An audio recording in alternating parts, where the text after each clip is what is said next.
You advise against trying to be an expert in everything and instead building a network of specialists. How has this approach impacted your career and benefited you on projects? It was a hard lesson to learn. I do like to think that learning is one of my talents. I don't like to actually have to say, I don't know that, but it's much better to actually say, I don't know that. How does someone practically go about building a network of specialists? The way you build your network is to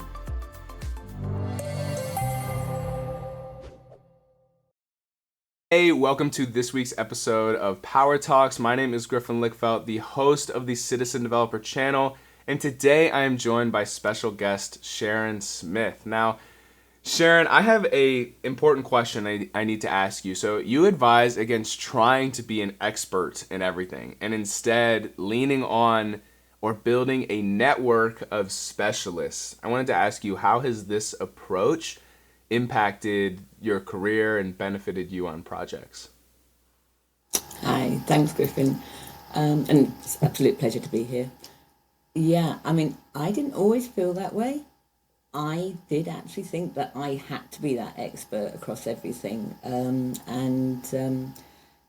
a lot of that came from coming in from pivoting from a completely different background into the Dynamics 365 and Power Platform area, having had a long career in another industry, and I had no idea what Microsoft and the Microsoft products were about. So I very much kind of like dived into the whole learning experience with them, doing all the fundamental exams to begin with, and then moving up into, you know, the good old PL200 as we absolutely adore and love it, the functional consultant exam.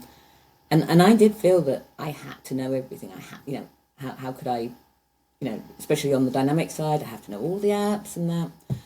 And you soon realise that in order to try and actually keep up with that knowledge, especially at the pace of change that Microsoft are actually pushing through the first party apps at the moment, it's a full-time job in its own right. You just cannot keep up to date with it, especially since they pivoted over from their kind of like 6-monthly release cycle to a monthly release cycle where they're putting new stuff out month after month after month after month.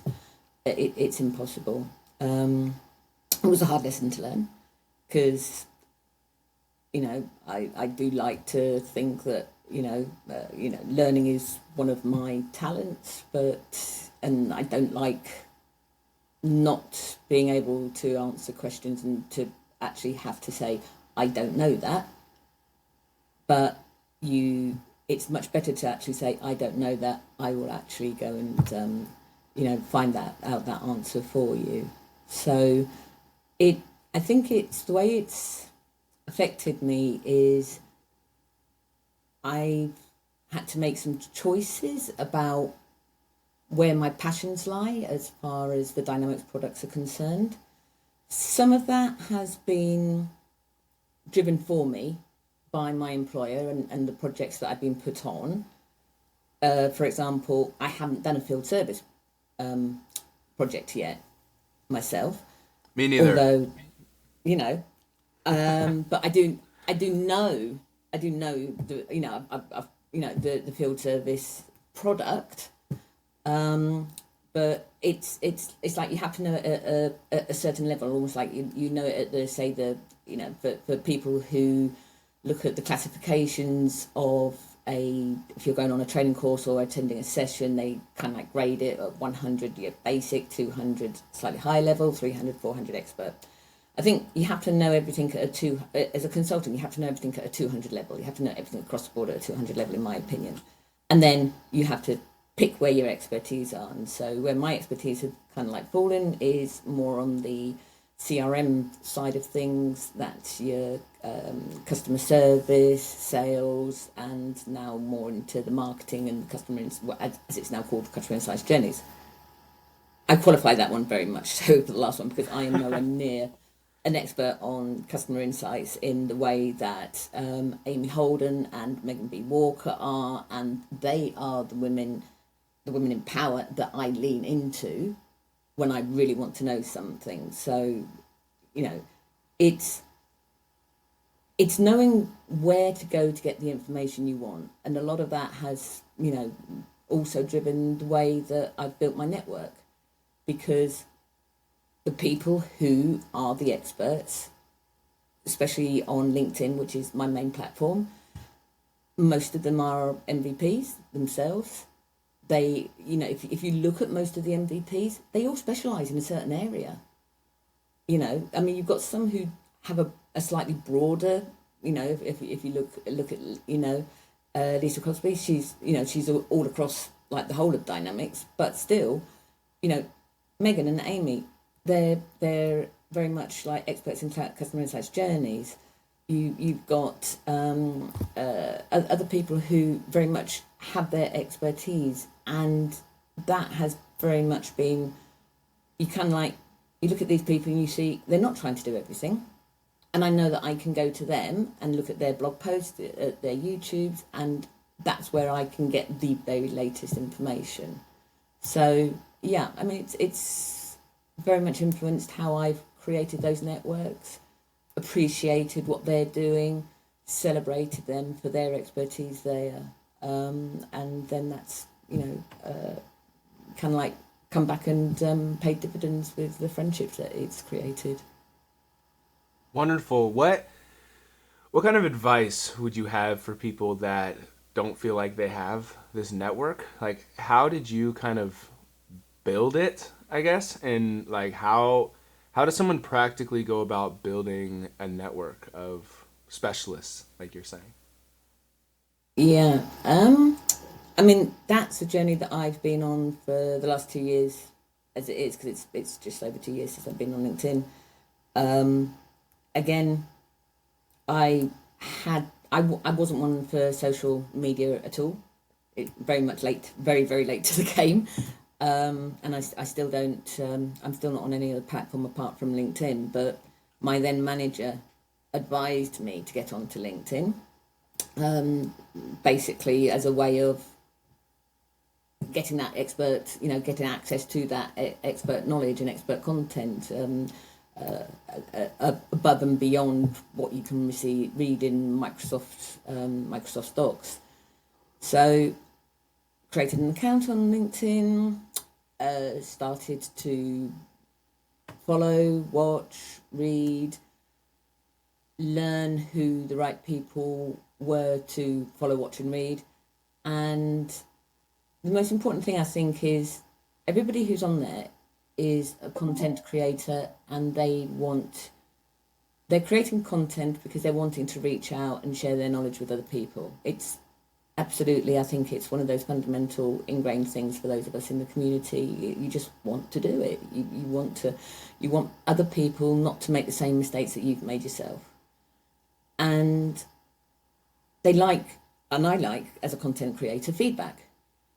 And so I think that's the most important thing that I learned early on, is the way you build your network is to push down that old imposter syndrome who says, and the devil on your shoulder who says, why would anybody want to hear what I have to say? Who am I to be commenting on this person's comment, especially when you're new into your career and you're not quite sure, and to ask those difficult questions, because if you are actually asking that question yourself, somebody else probably has the same question, and they might not have the confidence to be able to ask it themselves. So if you can get over that confidence barrier yourself, push yourself out of your comfort zone and start asking those questions, then you can start to make those engagement and build that network. It's quite funny that when I first started to go to user group meetings here in the UK, in London, and I went along to my first user group, and they went through all the lovely sessions through the day. This was the National All Day user group meeting in London. And it got to the end of the day, and then they bring us all together into a room for kind of like final Q&As, where the speakers of the day, they're there and they can answer any other questions. And it's a little bit of a wrap-up, I think you would call it. And I actually can't remember now what the questions were that I asked, but I am reliably told by the organisers that I asked some difficult questions. So it's probably just the way that my mind works. I have a neurodiverse brain, and I kind of like make connections that other people might not necessarily see. So I think I was probably making connections between what I, might have heard in one session and what I'd heard in another session, and putting two together and coming up with five and saying, well, if this, then that, so why? And people didn't have an answer. So they said, right, we'll take that away and come back to you. And so, yeah, I have a reputation at user group meetings for asking difficult questions. That's wonderful. I wanted to ask you as well. So you've carved out a niche outside of being the person who asks difficult questions, but you've carved out, like you're saying, you're finding an expertise, you're finding a niche within Microsoft Dynamics.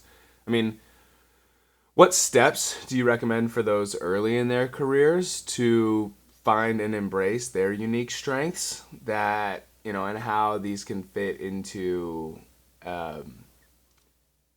a niche? And I guess I'll share at first, let you think on it. So I know for myself, when I was first getting into the Power Platform, I was kind of given the same advice, find a niche, find something you're really passionate about.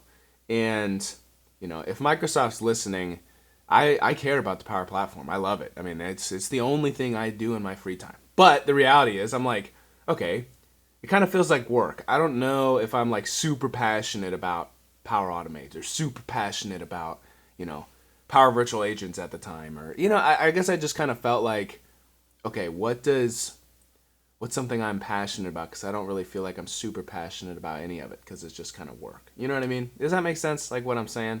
100%. So my question to you would be, how did you find your strengths and align that to a niche? Yeah, let me ask that. Yeah. It's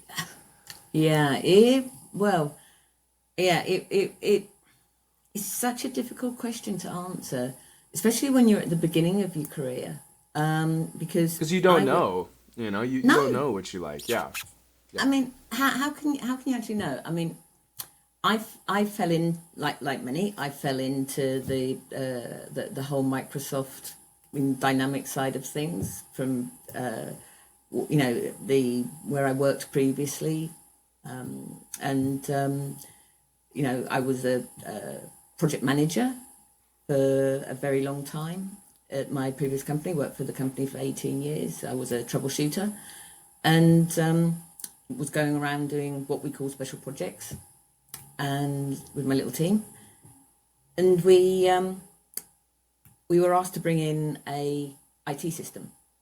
Now, this was very, very much kind of not the way the director of the department had decided that they wanted this particular software package to do this particular thing, and had just effectively gone and bought it off the shelf and thank you very much. And it's absolutely, this is what I'm doing, and never get this through IT, and not in the time scales that I want to do it, so I'm just doing it and you're implementing it. And it's I said, I know nothing about IT apart from using it.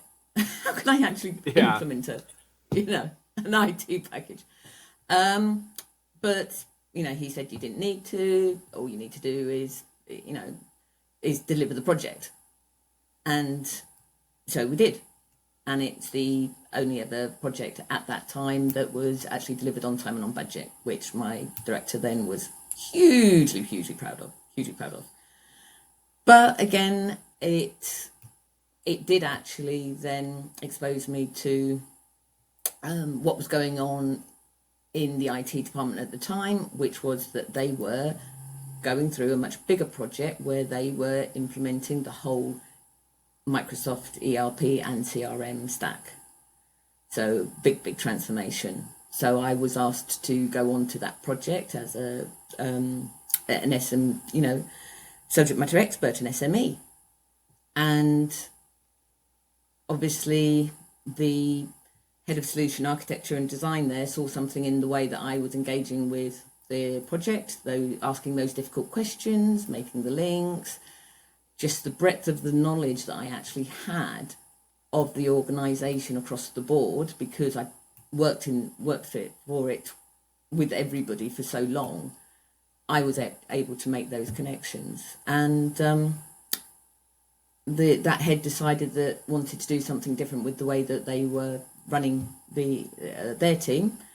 They had external consultants as their solution architects at the time, just freelance consultants, and they basically decided to effectively let those consultants go and put myself and a colleague of mine who was the trainer at the time into those solution architect roles. And it's like, there you go, you're the solution architects now. No, Yeah. not. Yeah. But you can give me a title, but and yeah. So then for the next year, was taught how to be a solution architect, and that's very much a solution architect. Absolutely caveat this from the perspective of being on the client side, because being on the professional services side, completely different. So when I did actually leave that and onto the professional services, and I was asked the question, where do your passion lies? Because I reached out to a very good friend of mine, Dan Barber, he'd been one of those organisers of the national user groups, who I'd been asking the awkward questions of, and he'd been an informal mentor of mine for quite a while. And I saw that he'd moved to ANS Group and was setting up a new team there. And so I reached out and said, can we have a conversation? And we did. And at the time, they were looking for not just Dynamics architects, but also Power Platform consultants as well. And even though I had reached out directly to him, he very magnanimously was asking that question, not just for his own team, but for the low-code team as well. Where does your passion lie? And I honestly didn't know at that point. I honestly would not have been able to say, oh, I prefer Dynamics over Power Platform. All I could say was, I delivered Dynamics. I haven't delivered Power Platform, so I'll go with what I know, because at least I know that. And I think sometimes it's that gut feeling. Sometimes you just have to go with your gut. It's quite funny, because I do have a lot of friends over in the low-code team, and sometimes I've actually said that my soul is in the low-code team, but my heart is in Dynamics. And I think that's probably the way it goes, and I don't regret the decision I made, because I do absolutely love Dynamics. Hey, if you are finding this video impactful or insightful, be sure to like and subscribe. But more importantly, if you are wanting to learn more about the Microsoft Power Platform, then you are going to want to check out the completely free self-paced course that has all of the hand-picked content directly from me as the first link down in the description down below. This is going to teach you everything you need to know about the Power Platform to get started and pass your first few Microsoft certifications. I can honestly say that as a Power Platform consultant myself, that I love what I do, and I don't think many people in today's day and age can say that. If you are wanting to learn more, as I mentioned, be sure to check out the first link in the description down below to get in direct contact and connect with me. All right, let's get back to the conversation. You were kind of touching on this, and you sparked another question for me. I mean, what's something unique about your background or your approach to solution architecture that you have because of the experience and different roles and things you did before you got into Microsoft Dynamics? I mean, how has your background informed your approach as a solution architect now? Um, I think probably one of the biggest things is that because I've come, because I've had a career, quite a long career, in well, social housing as it was, and as a I can empathise with the client so much more because I've been there. I've been very much the person who is trying to raise the invoice, who is trying to use the system that is not actually doing what you want it to do, and without actually knowing how the system works. So I've been that completely frontline worker, frontline user, no technical knowledge, just experiencing pain points and wanting somebody to take that pain away from me. Thank you very much. And quite often when you actually get involved in the professional services side, what you're actually, the people you're engaging with initially are actually quite often the IT teams on the client side. There, you don't often start to engage with those subject matter experts, with those until you get further down the line through the development and you're into the point where you're starting to do training, you're starting to do actual user acceptance training, and then more often you're starting to engage with your actual frontline workers, because the people who are put on a project as the subject matter experts normally do have at least a higher level of technical expertise than your real frontline actual users. And so what I like to think that I bring in is much more empathy with the final user. And they're the people who I really want to do the very best for. Yes, I'm delivering for my C-suite, I'm delivering for my stakeholders, my clients, I'm making sure that they're actually meeting all their metrics, they're getting the return on investment, and it is a big investment into the Microsoft products, especially the Dynamics products, because they are premium licenses. They are investing heavily in this. And I will make sure that they get their return on investment when that they meet their business outcomes. But in the back of my mind at every point in time, I've got me as a 20-year-old using an IT system that is just not doing what I want it to do, and I just kind of like I'm phoning up and reporting the service call, and it's just taking forever, and I just don't want them to have those pain points. I want it to make their journey as smooth as possible, and also to try and future-proof it for them as much as I can, as much as you can with the Microsoft products. Yeah. No, I think that's awesome, and I think that's insightful because I think, yeah, I think a lot of times as maybe technical people or consultants or architects, you just want to build like the most, I don't know, maybe you want to build a solution that often might make yourself look good, or often almost, maybe not so much like that, but almost so like you have this like bias in your mind where you're like, okay, I think the best way to solve problem A is with this. And then you operate on all of your other decisions off of this assumption.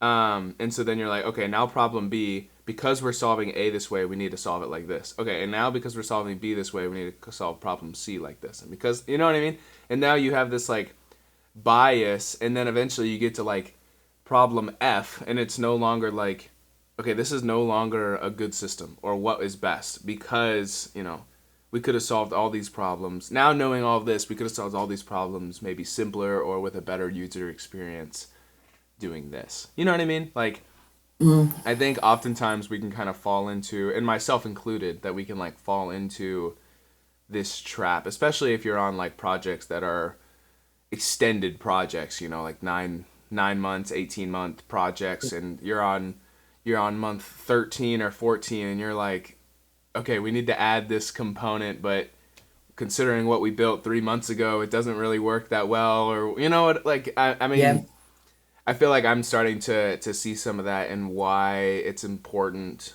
to like why being an architect is so hard. And I'm not an architect. I'm not saying I am. I still have a lot to learn. But I guess I can just see it's not as simple as solving one problem after the next. You need to solve this problem while keeping all of the potential future problems in mind. Yeah, yeah. You know? It's the knock on effects, and I mean, I've been through those projects where you spent 3 years trying to actually deliver a system, and then you get to the end of that 3 year and you realize that you haven't actually delivered. You've delivered a system, but it's not the right one. It's not the right one for the end user, and that's incredibly painful to actually. It's not a waste of time because you learn hugely valuable every. I wouldn't call it a failure. It's a misstep. It's a new word that I've been coining recently. I like it. You know, we don't. It's not a mistake. A mistake. The word mistake to me implies blame, and it's not. It's a misstep for whatever reason that you can then learn from, and that's the most important thing, is that you learn from it, and that's the whole continuous improvement side of things. You reflect, you take the feedback, think about it, and then come back and ask more questions and say, right, I want to know more. Let's find a way. Let's find the right way forward now, taking into consideration everything else that we've learned. Yeah, that's awesome. Maybe a transition, but I think it's kind of tied in. You called it a special projects troubleshooting team for 10 years. I mean, can you share maybe a memorable project or something from that time that helped shape your approach to problem solving in Dynamics?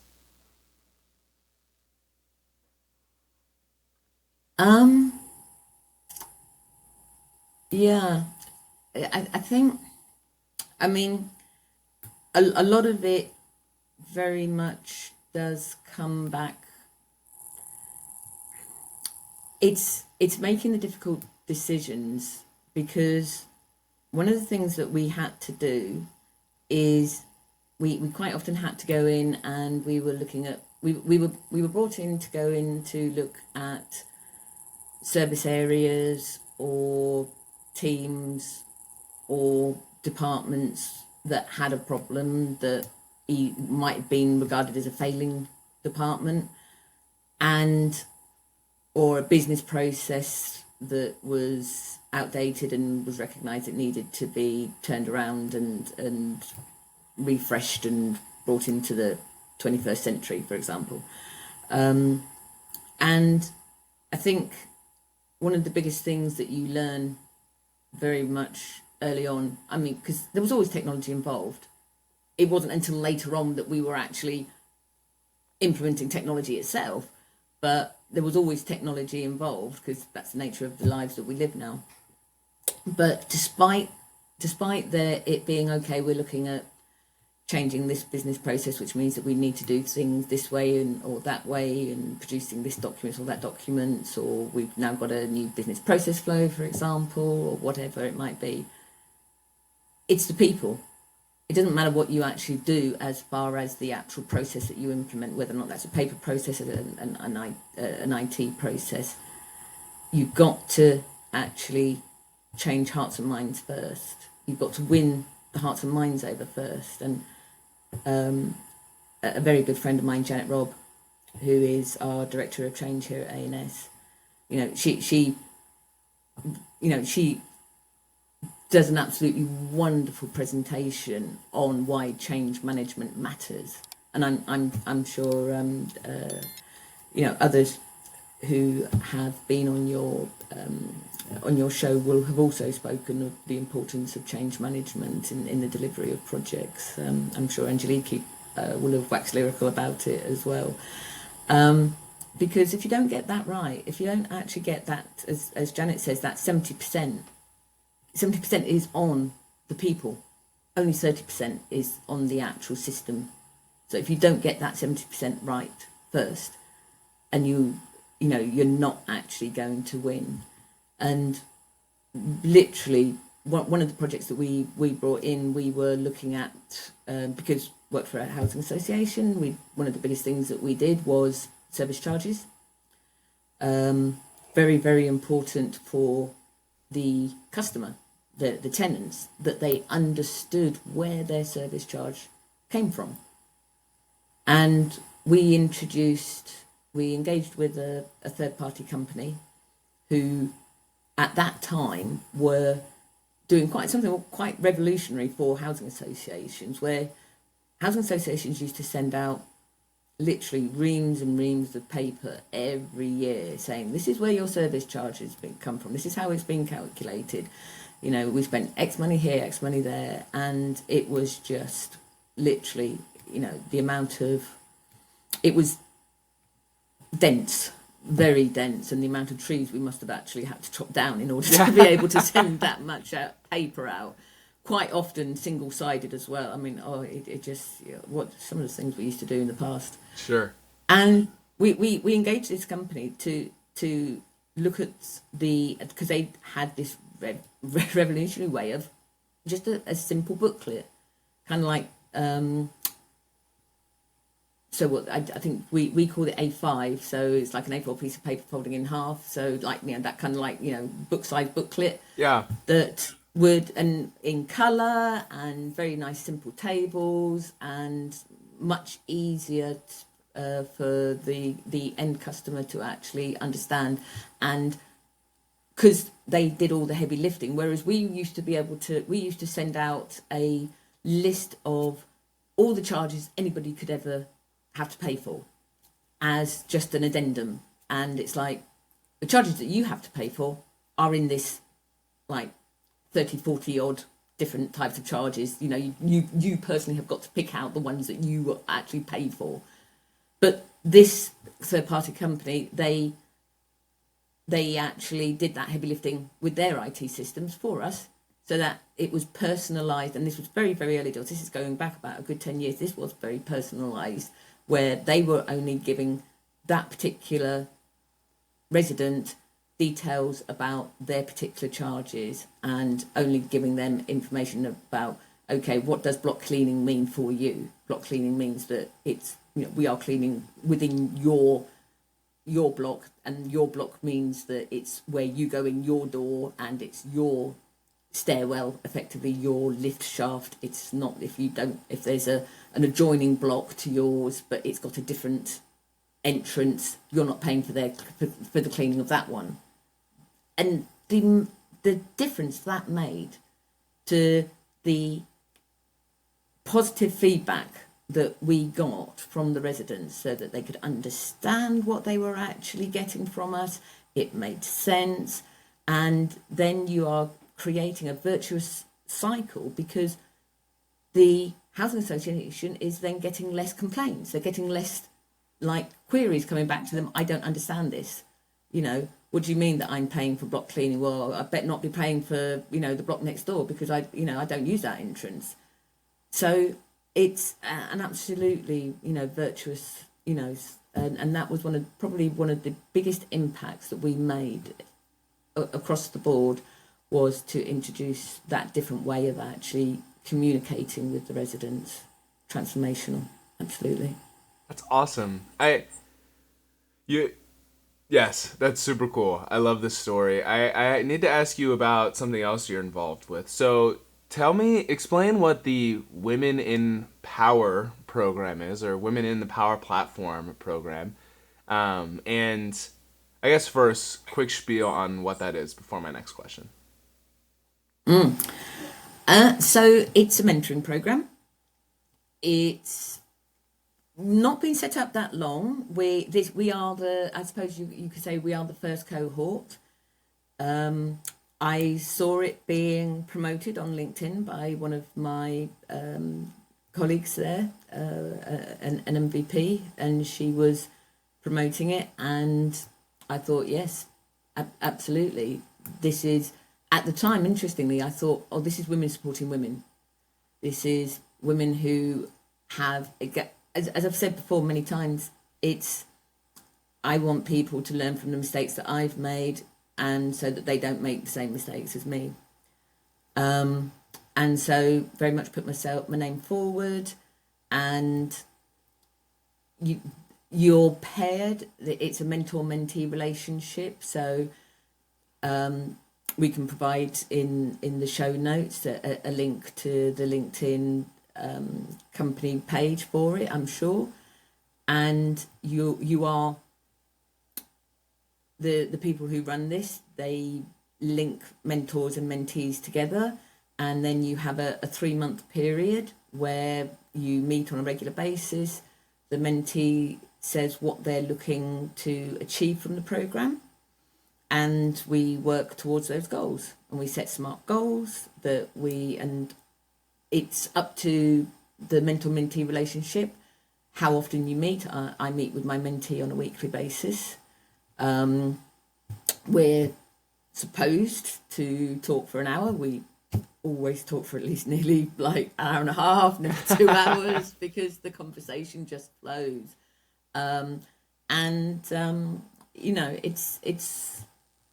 It is a two-way thing, very much. It's not just, me kind of trying to,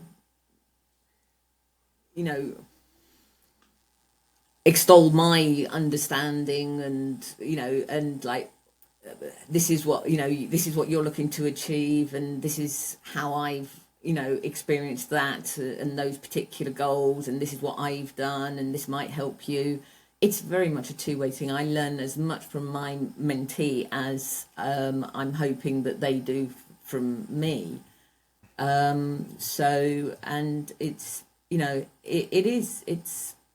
I really would have, I found when I first got into the sector, I wasn't sure about this whole mentor-mentee kind of thing.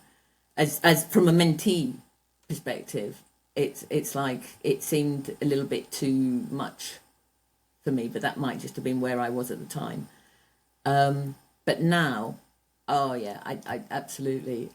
I've got some amazing mentors, and I now understand the value of what a good mentor can actually provide. And what I try to do is I try to take the learning that I'm getting from my mentors, particularly my current line manager, who's absolutely amazing as my mentor. And I try and actually take what I learn from them to influence the way I'm actually learning to be a mentor, because this is my first time as a mentor. The way that I am being a mentor to my mentee. Yeah. So I think it's I'm learning to be a mentor as well as hopefully helping my mentee, in forwarding her career and finding her way. Yeah, two things. One, I completely understand what you're saying, and that it's a two-way street. And I would not say I have any formal mentees. I guess I'd say more like colleagues, like I enjoy sharing stuff with. But I will say, as far as like posting on LinkedIn and YouTube and different things, maybe being a content mentor in that way, like the people that might see the stuff I'm putting out and the impact that it has on them, I definitely take stuff from people who watch, I guess, or people who consume my LinkedIn posts or my YouTube videos. So even in that way, I feel like it goes both ways, and then I'm learning a lot, or I'm in just creating a video, I'm learning how to use Copilot Studio better, or whatever, just to create a video. And so I completely hear what you're saying there. A question for you, like what kind of impact or key lessons or skills are you hoping to like see in others in the community, especially women in tech? And this is a huge question. So I just dropped like a bomb on you with like 5 minutes left. But like, I mean, what Yeah, like when you think of empowering women in tech, like what does that mean? In case anyone's listening right now. Oh goodness. I mean, that's that's a really, because it's actually taken me a long time, probably only till more recently, maybe even in the last few months, for me to actually even be more aligned with the idea of, the fact that we need to do something special for women in tech. I've I've grown up since always being the single female in the room, and so it's never been something that I've actually thought of as unusual. I blame my father for this, my beloved father, because apparently I was supposed to be a boy. I have an older sister, and my father, on his side of the family, every single one of his brothers, and all the way up the genealogy, they'd always had at least one boy in the family. He had two girls. So I was very much my father's daughter. And even in primary school, we have grammar schools over here. I was the one girl out of 11 of us who passed the qualification exam to get into the grammar school.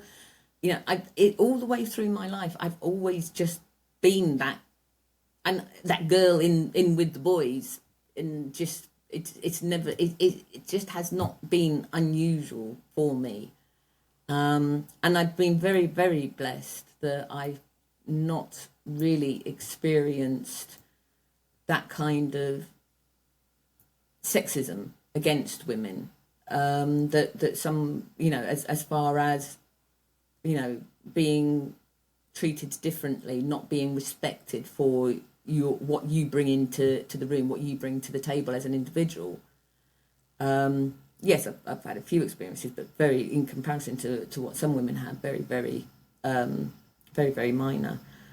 But getting involved in LinkedIn, reading some of the stories, being more exposed to what other people have experienced, has opened my eyes up to the privileged position that I've actually had going through my life. And it is an amazingly privileged, position not to have actually, experienced some of that out and out, complete different approach, just because of, the fact that you're born a woman rather than a man. And so it's something which has opened my eyes, and it's something that as my profile has increased, as I've started to be called out by friends and colleagues as somebody with influence, and somebody who is seen as a community stalwart. I've felt the pressure, definitely, that and it's the right kind of pressure, that I should actually be speaking up. And I do think that if I was to reflect that into what I would want to see, what I would like to see is the recognition that there are some of us who have lived a privileged life. It's not always, everybody, is being discriminated against. There's a lot of, I'm probably going to get in trouble for saying this. There's a lot of sad girl stories out there, and it's not, I want to try and, it's not reducing I understand the what balance, you're trying to say. just telling a different story. Yeah. And actually celebrating that there are a lot of wonderful allies out there who, and I know I've been protected many a time in my younger life as well, as I've gone through my career, and just to try and make sure that, there's balance, that we celebrate both, we when we see something that is wrong, we call it out, and but we don't automatically assume that there is always going to be bias there. That is so awesome. I love that. I would love to, with the remainder of our time, transition us to the after hours, happy hour section of the show where we can just kind of hang out and share a little bit about our personalities and getting to know you, Sharon. You shared a really touching story, and I know you said you're comfortable with sharing this, and I'd love to. You said you're really passionate about gardening, and before I give you the floor, I guess I'm passionate about people being authentic and people being vulnerable and not always acting like everything is perfect. And so I guess I just wanted to tell you I admire that about you and encourage you in that. But I'd love to hear some of your story about why you're so passionate about gardening. Yeah, sure. Yeah, so I mean, people who follow me on LinkedIn, they'll know some of this story. And I will probably start crying about this because that's not a problem. That's okay. See, I told you. Yeah. At the end of June, my partner, he took his own life. We've been together for 24 years. Things weren't perfect. But he had a passion for gardening. In fact, when I met him, and I'll be honest, I was married at the time, his chat up line was, come and see my garden. And it's like, yeah. And he took me to, he'd just come back from travelling, not that long ago, and he was staying with his parents. And I visited his parents' home, and they had a detached house, about a third of the acre of land behind it. I don't know what that converts to in hectares, but and it was beautiful. I mean, it really did put like Chelsea Flower Show gardens to shame. It was a riot of colour. I mean, this was like high summer. But, I mean, there was apple trees and pear trees, and there was, like, tall opium poppies and every flower that you can imagine in raised beds all over the place. And, it was just absolutely, absolutely beautiful. And he had a real talent for gardening. He really did. It was such a shame that he never felt that he could actually make a career out of it, because I do wonder, if it would have made a difference, if he could have actually,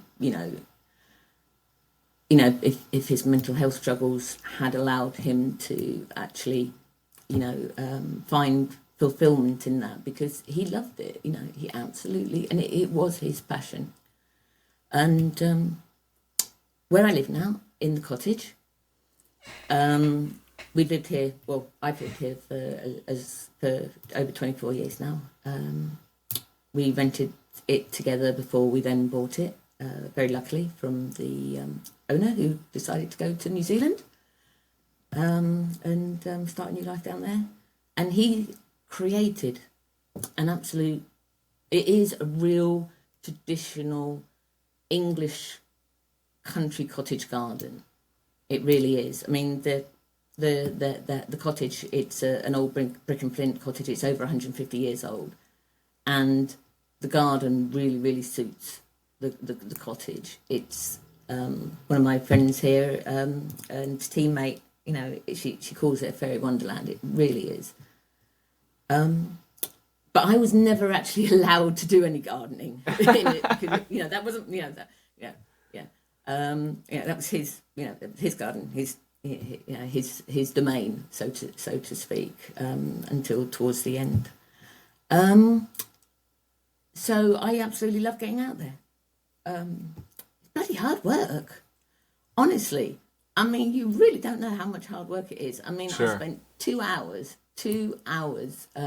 just picking leaves up on the weekend. Honestly, 2 hours just picking leaves up. But it really is. But I mean, it brings me closer to who he was. Yeah. Thank you. Thank you so much for sharing that. Truly. Yeah, it's very heartfelt and very real. And I think you're very brave for coming on here and being willing to share that. And I admire that a lot about you. I admire anybody that's willing to be bold and be themselves and I mean, life is hard. Life stinks. Life beats us up. You know, why are we acting like on social media that we're doing great all the time? So yeah, and that there is so many people out there who have things that are going on in their lives that we have no idea at all that it's going on for them. Until like you peel back those layers and then you think, wow, how are you actually, how are you coping with that? And you cope because you have no choice. You have to keep going. You have to find a way to keep going. But yeah, I mean, I am very, very fortunate that community, I have community has made such a difference for me to help me actually get through these months. My ANS family, my community, big shout out to the IDRs, the Dynamic Rock Stars. They know who they are. They're awesome. But yeah, I went to Scottish Summit to present in October. Obviously, it was a session that I'd actually submitted before everything happened. I wouldn't have got up there. I would not have been able to get up there to present my session, to have an absolutely awesome and amazing weekend if it had not been for the fact that I shared what had happened with my fellow speakers, and I had a huge support network around me that whole weekend. And that's what community does. We are there for each other. We give as much as we take, and that I think is that is the beauty. And I don't think you find that anywhere else than the Microsoft community. Yeah, that is so heartfelt. Watch, you're gonna be in the next Microsoft commercial. That was awesome. Sharon, thank you so much for being here. I mean, talking and connecting with people is my favorite part of having a YouTube channel. And so if people were positively impacted by something you said or career advice or just your story, what would be the best way to connect with you or get in contact with you? Absolutely, on LinkedIn. Yeah. Find me on LinkedIn. If you're not already connected to me already. Yeah. I do have quite but yeah, I'm always happy to connect to new people. If there is, anything that I can do to help, if you're somebody who is just starting out on your journey, looking for some advice, anybody who is in a situation where they're feeling vulnerable because of what they're going through in their life, just reach out to me. Yeah, I'm more than happy to talk. Awesome. Thank you so much. I'll be sure to have a link to your LinkedIn down in the description down below. Yeah. Thank you to you for sticking to the end of the video. My name is Griffin Lickfeld, the host of the Citizen Developer channel, and I'm excited to connect with you in the next one.